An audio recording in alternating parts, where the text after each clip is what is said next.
A gravação. Então vamos lá. Hoje é a primeira aula do nosso Fellowship de 2025-2026, Anatomia Ocular e Cirurgia Refrativa, com a doutora Natália Janotti Rodrigues. Seja bem-vinda, Natália. Vamos iniciar então. Boa noite a todos. O meu nome é Natália de Rodrigues. Eu sou médica pela FASE. Eu fiz a residência médica no Hospital Evangélico, né, em oftalmologia. E atualmente eu estou fazendo fellow de cirurgia refrativa e ceratocone na Santa Casa de Belo Horizonte. Hoje, a aula vai ser sobre anatomia ocular, voltada mesmo para a cirurgia refrativa.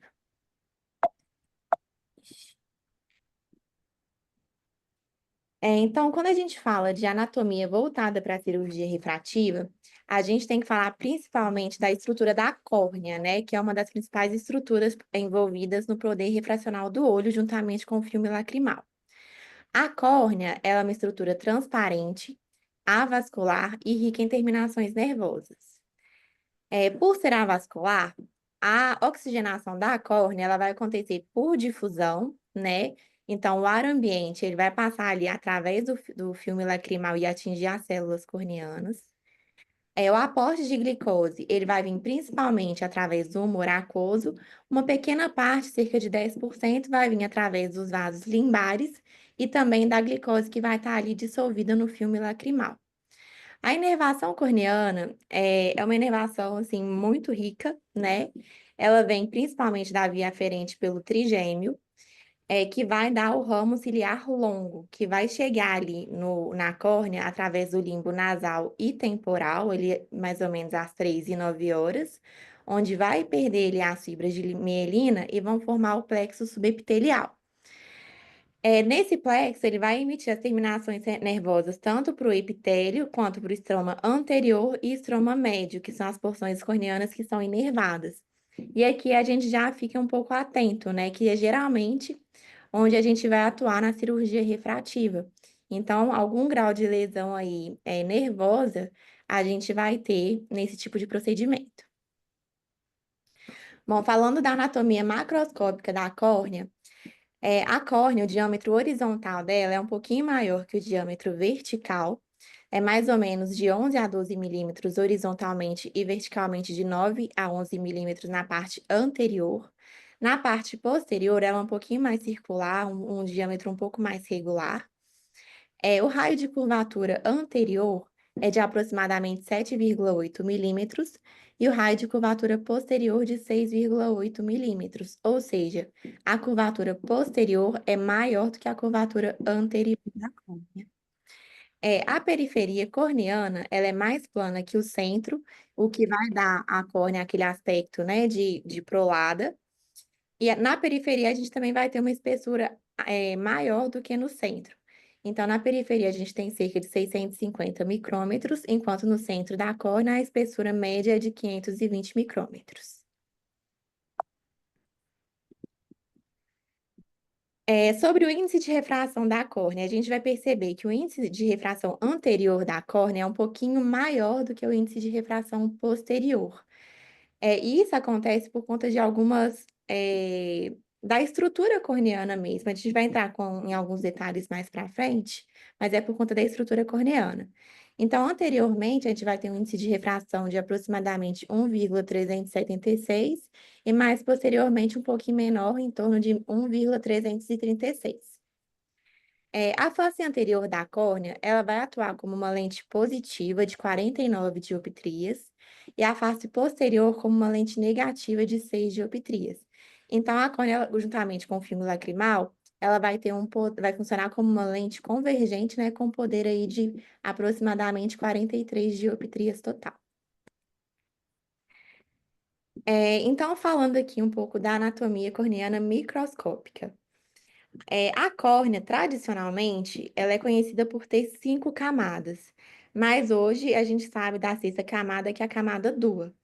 Então, de anterior para posterior, a gente vai ter o epitélio, depois a abólma, depois o estroma, a dua, DCM e o endotélio. Gente, eu não sei se para vocês está aparecendo, mas aqui as câmeras estão tudo na frente das imagens. Mas, enfim, acho que vai dar para vocês verem daí. O epitélio, ele corresponde a aproximadamente 10% da espessura corneana, com cerca de 50 micrômetros. É um epitélio pavimentoso, estratificado e não queratinizado. Eu coloquei uma imagem aqui no canto, que ela mostra mais ou menos a estrutura do epitélio. A gente pode perceber que tem três grupos celulares principais, que são as células superficiais, as aladas e as basais. As células superficiais, elas são mais ou menos 2 a 3 camadas, elas vão estar ali em íntimo contato com o filme lacrimal, elas têm microvilosidades que vão aumentar ali a área de superfície de contato com a lágrima. Elas contêm o glicocálice também favorecendo ali a ligação com o filme lacrimal. E elas têm zônulas de oclusão, que vão funcionar como uma barreira contra a entrada de água e micro-organismos. Temos as células aladas, que também são entre 2 e 3 camadas de células aladas, que são células intermediárias aí entre as células superficiais e as basais.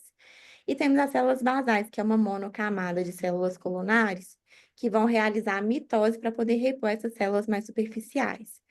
Essas mitoses, o turnover, geralmente é de 7 a 10 dias. As células basais, elas também vão produzir a membrana basal do epitélio, e elas são repostas pelas células totipotentes do limbo corneano. A membrana basal do epitélio, ela vai ser constituída principalmente de colágeno tipo 4, e ela é responsável também por favorecer a migração e a adesão do epitélio. E funciona também como uma membrana semipermeável, permitindo troca de substâncias ali entre as células epiteliais e as células do estroma, que são os ceratócitos. Abaixo, então, da camada epitelial, a gente vai ter a Bowman, que também é conhecida como lâmina limitante anterior. Ela tem cerca de 8 a 14 micrômetros. É formada basicamente por colágeno, né? Colágeno tipo 1 principalmente, mas também tem o 5, o 6 e o 7. É uma camada acelular e que não se regenera.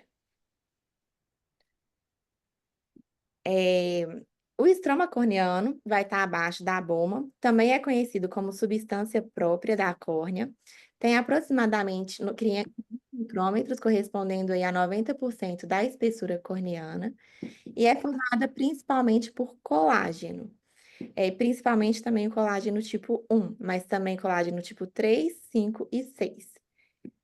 O estroma também vai conter os ceratócitos e proteoglicanos e glicosaminoglicanos. Falando um pouco do colágeno, o colágeno ele é disposto em lamelas, né, que vão estar uma acima da outra, mais ou menos 200 lamelas. Tem um arranjo regular, paralelo com espaçamento constante, o que é muito importante para manter organizada essa estrutura, né, corneana e também permitir a transparência da córnea. Aqui na imagem, dá para ver que no terço anterior, as fibras de colágeno, elas são mais entrelaçadas, mais curtas e mais estreitas que os 2 terços mais posteriores. E isso é responsável por conferir a essa parte do estroma uma maior resistência mesmo mecânica. E é por isso também que eu falei lá atrás que o índice de refração mais anterior da córnea é maior do que o mais posterior, né? Aqui também a gente já fica um pouco mais atento na questão da cirurgia refrativa, porque geralmente a gente vai atuar nessa região aí da córnea, nos terços mais anteriores, né? Sobre os ceratócitos, são as células presentes no estroma. Eles vão corresponder ao pequeno volume do estroma corneano, cerca de 2 a 3% do volume, e também vão estar mais concentrados no terço anterior. São células de aspecto fusiforme e no seu citoesqueleto, eles vão ter fibras semelhantes à quitina, que vai permitir que essas células tenham a propriedade de contração. Já os proteoglicanos e os glicosaminoglicanos, a função deles ali no estroma corneano é basicamente reter a água e manter essas fibras de colágeno organizadas. Então, depois do estroma, a gente vai ter a dua, que também é chamada de predecemê. A dua, ela tem mais ou menos de 6 a 16 micrômetros de espessura. Ela é formada também por colágeno, principalmente colágeno tipo 1 e tipo 6, e também por elastina, o que vai dar a essa camada uma alta resistência à tração e também vai ser uma camada que vai ser impermeável ao ar. Então, essa camada ela tem sido muito estudada, principalmente em relação aos transplantes lamelares e também às técnicas cirúrgicas que são usadas nesses transplantes. Alguns estudos mostram também que a DUA, elas parece ter um papel na patogênese do ceratocone, principalmente por conta dessa função na biomecânica ali da córnea e também no glaucoma. Abaixo da DUA a gente tem a DCME. A DCME, ela também é conhecida como lâmina limitante posterior, à membrana basal do endotélio, né? Ela é composta principalmente por colágeno tipo 4. Como o endotélio está ali constantemente produzindo esse colágeno, essa é uma camada que ela vai aumentando com a idade. E na agonioscopia, a gente consegue identificar ela, né, que vai ser conhecida como a linha de Schwab. Então, agora chegamos no endotélio, que é a camada mais posterior da córnea. O endotélio vai corresponder a uma monocamada de células hexagonais. São aproximadamente 400 mil células que vão compor essa camada. São células com alto metabolismo aeróbico, então elas têm núcleos grandes, têm muitas mitocôndrias. Hoje a gente já sabe que podem ocorrer mitoses nessa camada, apesar de serem muito raras. Então, quando a gente tem perda de células endoteliais, o que acontece basicamente é um realocamento dessas células, né?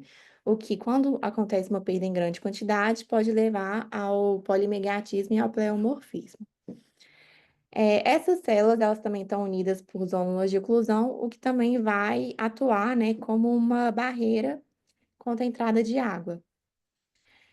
O normal em um adulto é que a gente tem uma densidade de células de 1.400 a 2.500 células por milímetro quadrado. E no endotélio também, o endotélio ele também funciona como a bomba endotelial. Essa função do endotélio é justamente para manter a córnea num estado de desidratação relativo, né? Essa deturgescência relativa, que é manter a questão das 78% da hidratação corneana. E isso é possível através de duas bombas, né? A bomba de sódio e potássio, que é uma bomba basolateral, onde a gente vai ter a célula expulsando o sódio e internalizando o potássio, e juntamente com o sódio tirando a água para o humor aquoso, e a anidrase carbônica, que é intracelular, que através da formação do bicarbonato de sódio vai ter também por osmose a eliminação da água. Falando agora um pouquinho sobre o metabolismo da córnea, o metabolismo da córnea, ele pode ser aeróbio ou anaeróbio. A maior parte é aeróbio, que é pelo ciclo de Krebs, que através da glicose e do oxigênio a gente vai ter a produção de ATP, água e gás carbônico, né? E o anaeróbio, ele pode acontecer em situações fisiológicas, que é quando a gente está dormindo ou em usuários de lente de contato, que a gente reduz ali a oxigenação através do ar ambiente, né? Quando a gente tem essa questão do metabolismo anaeróbio, a gente vai ter um aumento do lactato, principalmente ali no estroma corneano. Então, isso vai levar a uma retenção maior, né, de água no estroma, mas em pacientes normais, isso acaba que não vai ter nenhuma repercussão clínica. Isso pode ter uma repercussão maior em pacientes que têm essa deficiência na bomba endotelial, né, que tem uma disfunção endotelial, que aí pode levar, assim, a uma a um desequilíbrio corneano. De córnea, é basicamente isso. E agora eu vou falar um pouquinho sobre o filme lacrimal, que também é muito importante quando a gente vai falar de cirurgia refrativa. A função do filme lacrimal é lubrificar a superfície, remover partículas e células mortas, e também tem propriedades bactericidas, além da nutrição que a gente já falou, e da oxigenação da córnea. Em geral, o volume do filme lacrimal é de 7,4 microlitros, o pH vai ser de 7,3 a 7,7, com uma osmolaridade média de 300 miliosmóis por litro. Tradicionalmente, o filme lacrimal, ele é dito como composto por três camadas, que a mais externa seria a lipídica, a intermediária, a aquosa, e a mais em contato ali com as células epiteliais, a de mucina. O estudo de os dois, ele já traz duas camadas, que seria a camada mucoacosa, onde a gente tem ali a mistura da camada aquosa com a de mucina, e a camada lipídica mais externa, que vai ter a função ali de reduzir a evaporação e deixar o filme lacrimal mais estável. É, a camada lipídica, a gente sabe que ela é produzida pelas glândulas de Meibomius, pelas glândulas de Zeiss e Moll, a de mucina pelas células caliciformes, pelas glândulas de Henle e pelas glândulas de Mans, e a parte aquosa do filme lacrimal é produzida pela glândula lacrimal principal e as acessórias. É importante lembrar aqui que essa parte aquosa da lágrima é a principal componente da lágrima, né? E ela tem uma secreção reflexa, ou seja, a gente precisa de um estímulo aferente, né, que acontece ali através do trigêmeo, para poder, né, tem que ter aquela sensibilidade corneana preservada para ter esse estímulo e também, através das fibras parasimpáticas, terem essa expulsão da parte aquosa. Então, assim, quando a gente está falando de cirurgia refrativa, a gente tem que pensar nisso também, justamente porque a gente vai ter essa lesão de nervo, né? A gente vai ter essa hipoestesia, então a gente pode ter essa parte da lágrima aí um pouquinho comprometida. Então, basicamente, gente, é isso a apresentação que eu trouxe para vocês.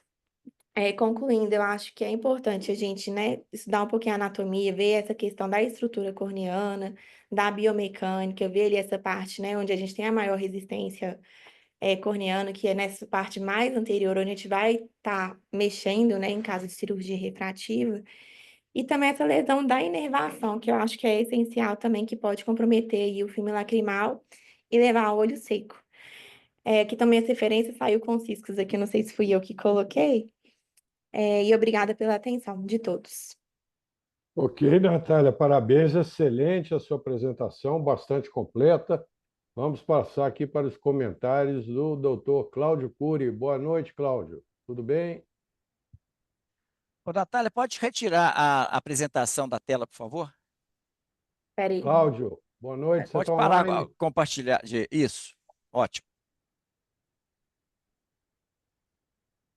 Boa noite, Cláudio, está me pessoal. Tudo ouvindo? bem? Boa noite. Bem-vindos aí a todos novamente, né? Natália, é um prazer. Meu nome é Cláudio. O Bernardo Lara também. Acho que a Laura também é fellow. E aos demais novatos dessa aula, né? E, obviamente, isso foi um sarcasmo, porque cadê os outros fellows? Antes de eu falar da aula. Então, bom, mas Natália, sua aula foi muito boa. Eu acho que, de uma maneira bastante sucinta, englobou tudo que tinha que ser englobado. Eu achei que foi uma das melhores que a gente já teve até hoje, né? E eu queria te fazer um elogio que você não simplesmente leu o slide. Então, já fica aqui também esse pequeno detalhe, porque às vezes a gente faz essas observações também. Porque já dando alguns toques para as pessoas que também vão fazer alguma apresentação, vão dar aula em congresso, em seminário, né? De que o slide é apenas um ponto de referência para você discorrer sobre o assunto, né? Quanto mais imagens para nós aqui é melhor, né? Porque, aliás, a oftalmologia vive de imagem. Parece até um trocadilho que eu falei, mas é verdade. E então eu gostei muito da sua aula. Eu queria só te fazer uma pergunta para ver se, no seu estudo, se você leu em algum lugar qual que é o período de turnover de um ceratócito, em quanto tempo ele se renova. Você lembra de ter visto isso em algum lugar? Ceratócito, eu confesso que eu não lembro. Das células epiteliais eu vi, que é de 7 a 10. Do ceratócito, eu não me recordo de ter visto mesmo. Ok. É muito maior. É? E- Então, tudo isso depois nós vamos ver por que que é de 3 a 4 meses e muitas vezes a gente vai ter aqui o doutor Reinaldo falando assim, eu levei o paciente, é bom relacionamento médico-paciente nos casos clínicos dele, e que nós tivemos que esperar, na verdade, ele teve que esperar, né, e fazer o paciente entender que aquele pequeno problema, aquele detalhe, aquele raise, aquela dificuldade visual, precisa ter paciência, e não ser afoito e querer fazer mudanças, alterações, retratamentos. E aqui a gente não fala retoque, aqui é retratamento, né? Então a gente não faz retoques.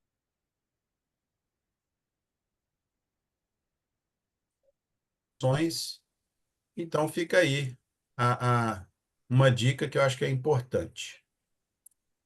Perfeito, Cláudio. Vamos aos comentários do Dr. Lucas Pires. Boa noite, Lucas. Boa noite, pessoal. Boa noite a todos. Boa noite, Lucas. Eu gostaria de pedir para que todos os participantes, né, os fellows novos, possam abrir as câmeras para a gente começar a se familiarizar com o rosto de vocês, né? Porque aí fica mais fácil, né, da gente começar a identificar vocês e tudo mais. Isso, muito bem. Então aí está o Bernardo Lara, prazer. A doutora Natália já estava aí, né? Parabéns pela aula. E a doutora Laura, muito bem. Bom, pessoal, sejam bem-vindos aí à primeira aula inaugural do ano de 2025. Como já foi falado aí, a doutora Natália realmente apresentou uma aula bem objetiva, sucinta. Eu tinha um comentário para fazer, mas nesse momento eu esqueci. Eu vou lembrar dele daqui a pouco. E queria aproveitar para informar vocês, né, que cada um dos preceptores do departamento tem um dia certo para estar na Ocular Laser. Vocês terão uma convivência com o Reinaldo nas quartas-feiras de manhã, né, nas quartas que ele vai estar lá. O doutor Arnaldo, acho que continua indo nas sextas. É o seu dia lá ainda? O doutor Arnaldo vai na sexta e todos os dias que ele tem cirurgia no horário do almoço, ele vai. Eu não Isso, tenho um dia fixo, mas normalmente nas sextas-feiras eu estou lá. Essa sexta, por exemplo, eu tenho alguns casos lá agendados já. Eu isso. conto com a presença de vocês a partir das 11 horas na sexta-feira. E o meu dia oficial de estar lá são nas quartas-feiras à tarde. Eu chego lá por volta de 1h30 às 14 horas. E geralmente eu realizo os exames de pacientes que eu vou operar, eu que realizo o Pentacan do paciente que eu opero, eu que realizo o IOL Master. Então, para vocês pode ser muito interessante, para vocês começarem a entender a dinâmica, como funciona a realização do exame e a interpretação do exame. Nem sempre eu tenho cirurgia, tá, todas as quartas-feiras, mas no dia que tiver, eu saio do exame e entro para a cirurgia logo em seguida. Então, meu dia de estar lá são as quartas-feiras. Então, basicamente é isso. Sinceramente, eu esqueci o que eu ia perguntar para a doutora Sem Natália. problemas, Lucas. Assim que você lembrar, E volto. você volta com o áudio. Vamos passar para o doutor Reinaldo Cieiro. Vamos lá, Reinaldo. Boa noite. Bom, então, mais uma vez, boas-vindas a todos aí. Tem algumas coisas também que a gente deve deixar claro, que é o seguinte: a gente preza muito pelo horário. Então, impreterivelmente, a gente vai começar sempre às 7h30, para que a gente também tenha um horário para terminar. A gente tem mais certo o horário de começar do que de terminar. Porque se tiver muita discussão, a gente pode prolongar um pouco mais. Mas às 7h30, nós queremos todos aqui já na sala. Ok? Sua aula, Natália, foi muito boa, excelente. Não tem nada que acrescentar. E eu achei muito interessante que você frisou aquelas características da córnea que são muito importantes para nós como cirurgiões refrativos, né? Lembrando da inervação, isso é muito importante. Se falar assim, qual que é o percentual de olho seco após cirurgia refrativa? Vou falar com você que é 100%. Agora, tem casos que são pacientes praticamente assintomáticos, tem casos que a complicação, que o olho seco é muito importante. Então, a gente está sempre atento que a lesão desses nervos superficiais, que são ramos do trigêmeo, eles vão realmente comprometer a lubrificação da córnea. Você falou muito bem também do poder da córnea, isso é muito importante. O epitélio, você citou também assim, 50 micra, isso é muito importante, Porque tem técnicas, por exemplo, de aplicação do laser, nós vamos ver, que o laser retira o epitélio. Então, você tem que programar quanto que você quer tirar para remover o epitélio, a técnica chamada transepitelial ou streamlight. Você falou muito bem. Lembrando também aqui que o ceratócito tem uma característica fusiforme semelhante realmente a uma célula muscular. E não é por outro motivo que essas células, muitas vezes, quando você tem um processo de cicatrização anormal, elas se transformam em miofibroblastos, que tiram toda aquela organização que dá à córnea transparência, levando, então, à perda de transparência, que nós chamamos de RAISE, que é uma das complicações mais temidas aí quando a gente faz uma cirurgia de superfície, né? Foi importante também você lembrar do endotélio, porque embora não exista evidência de que o laser possa interferir na celularidade do endotélio, a gente tem que tomar muito cuidado, porque se um paciente já tem uma população de células baixa e esse paciente é muito jovem, esse paciente pode desenvolver aí um Fuchs e ter perda de transparência e vai ser difícil você convencer o paciente que não foi secundária a cirurgia refrativa. Então, a gente tem que deixar tudo muito claro para o paciente, né? Cirurgia refrativa é a cirurgia de maior transparência que você tem que ter. Não podemos omitir nada para o paciente. Bom, nós ao longo do nosso curso, nós vamos falar muito, né, evidentemente, sobre córneas, vamos abordar esse assunto novamente. Mas eu acho que do que a gente queria para a anatomia funcional da córnea, eu acho que está tudo muito bom. Quinta-feira é o dia da gente ter a discussão dos casos clínicos desafiadores. Como nessa quinta-feira não tem casos clínicos, porque foi uma aula de anatomia, então eu vou apresentar para vocês alguns exercícios, até para que vocês possam ver o grau de conhecimento que vocês têm no início do curso. Vocês vão ver que à medida que o curso vai se desenrolando, o conhecimento de vocês aumenta exponencialmente e vocês vão conseguir selecionar todos os casos de uma forma muito tranquila. Então, lembrando que cirurgia refrativa, tecnicamente, é uma cirurgia muito fácil de ser feita. Existe uma dificuldade técnica. Quem faz um pterígio, faz um LASIK, faz um PRK, sem nenhuma dificuldade. O grande problema nós vamos ver não é a cirurgia. Tanto que a gente vai frisar, lógico, de técnica também, mas muito em seleção, muito em lidar com complicações. Isso é muito importante para o especialista em cirurgia refrativa. É provável que poucos pacientes cheguem para vocês aqueles casos muito fáceis, porque muitas vezes o próprio colega, mesmo no centro da área, ele acaba, está no hospital que já tem o serviço de laser, ele acaba ele mesmo fazendo lá com a ajuda de algum especialista. Vocês vão ter que se lidar com aqueles casos realmente mais desafiadores, que são aqueles casos borderline, tudo que a gente vai ver durante o curso. Tá certo? Então, para que vocês também tenham experiência técnica da técnica, é importante que vocês também vão atrás de pacientes, né? Lembrando que o objetivo do fellowship não é você ser remunerado pela cirurgia que vocês vão fazer, até porque eu sempre oriento os fellows a pegar pacientes que não tenham recursos mesmo. Se eles pagarem a taxa da ocular laser, vocês vão ter pacientes com condições de operar.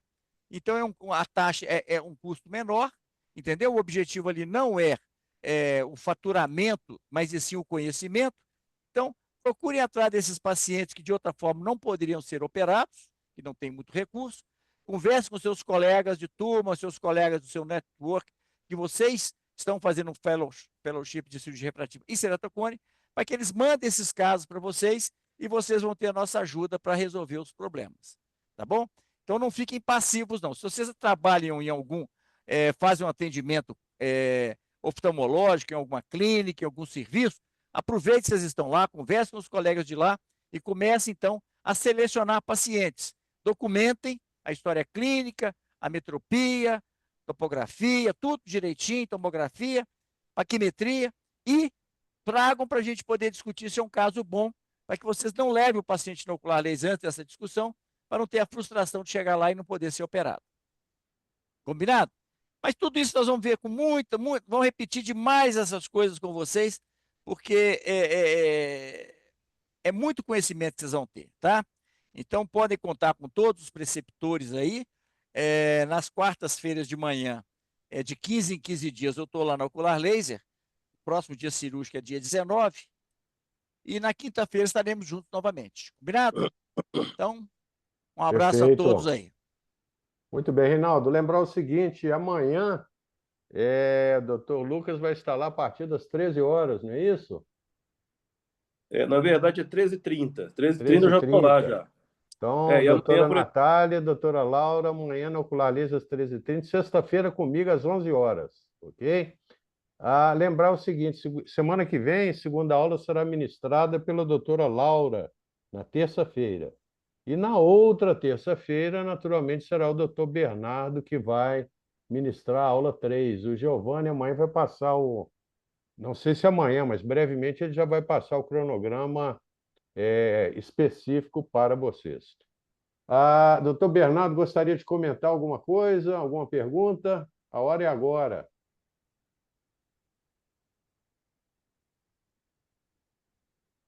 Não estamos conseguindo ouvir o doutor Bernardo.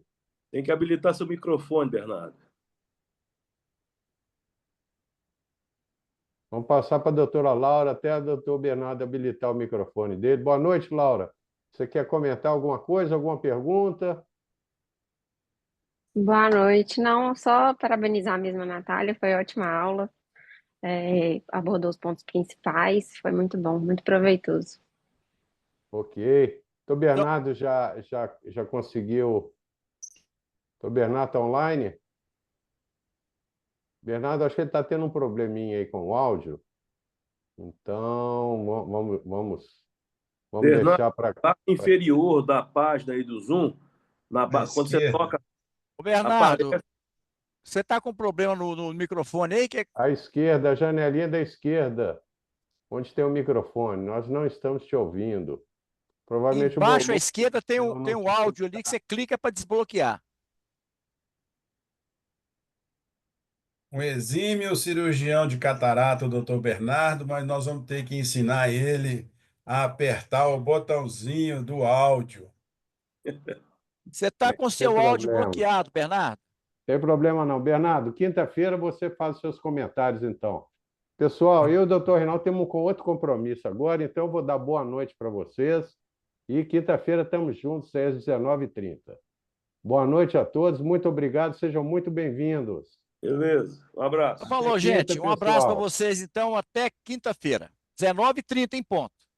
Um abraço para Exato, boa vocês. noite. Até mais.